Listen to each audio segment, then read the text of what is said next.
अच्छा केबे भाबिछंती जदि पूरा दुनिया रे बुलिबा आ कोठी भी रहिबाटा गोटे वीडियो गेम होई थांदा ताहले गोटे एमिति गेम जोथरे किछि लुचि रहिथिबा नियम शॉर्टकट आ एमिति की चीट कोड भी अछि।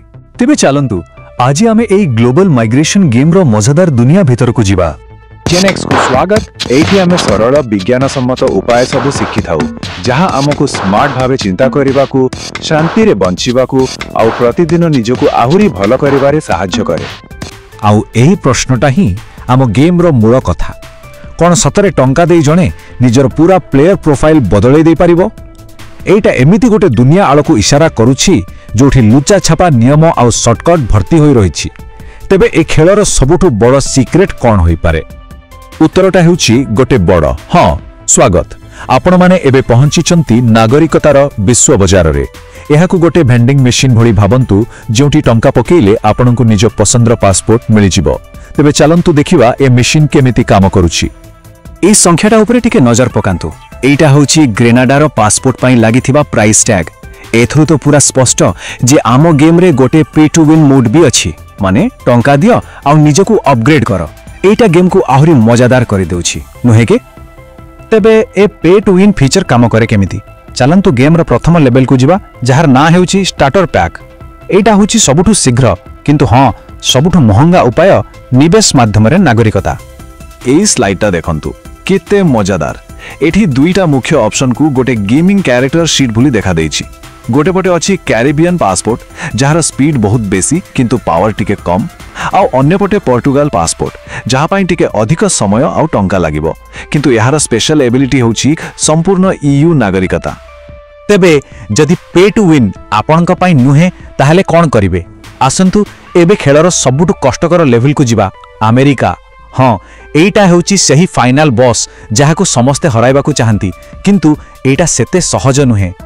अमेरिका जीवा पई सबुठु चर्चित उपाय कोन? वेल एहार वास्तवता जानिले आपण बुधवे टिके आश्चर्य होई जिवे, कारण एहा एक एमिति रास्ता जहा आपणकर दक्षता उपरे कम आ भाग्य उपरे बेसी निर्भर करे। एई चार्ट को टिके देखंतु। एटा होछि H1B वीसा लॉटरी रो असली कहानी। प्राय 8 रु 10 लाख आवेदनकारी भितरु मात्र 65,000 जनकु ही ए सुजोग मिले। यह ठीक गोटे कैसिनो चौक भली जोठी पाखापाखी 92% लोक हारी जानती।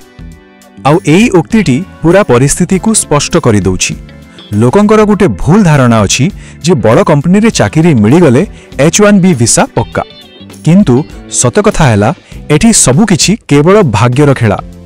जदि H1B लॉटरी रे भाग्य साथ न देला तेबे कोन गेम ओवर? बिल्कुल नुहे। आउ गोटे लुक्कायित रास्ता भी अछि। एटा होछि EB5 वीसा, एक हाई कॉस्ट हाई रिवॉर्ड पे टू विन ऑप्शन केवल सेमानंको पई जो माने एहरा मूल्य देई परिबे।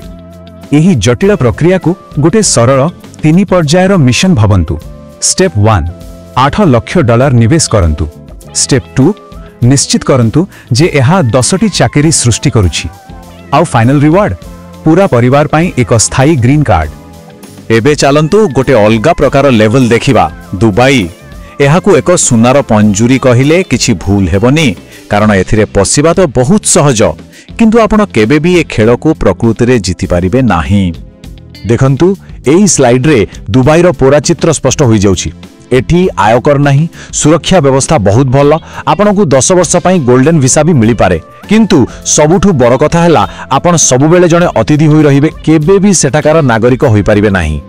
किंतु ए जो गेम आमे खेलुछे तार प्रकृत मूल्य केते?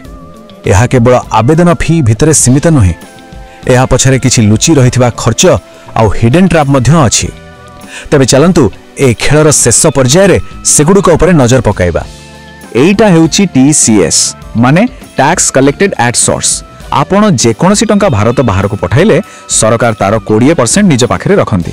हां एहा परे फेरस्त मिल जाए, किंतु आरंभरू एहा आपणक बजेट उपरे गोटे बड़ चाप सृष्टि करे। ए खेलारे केवल नियम नुहे, भिलेन भी अछंती। एही प्रवास यात्रा रे ठकामीर शिकार हेबार संभावना बहुत बेसी। तेबे एही ठक मानक ठारू निजको केमिति बंचाइबे आसंतु से विषय टिके जानिबा।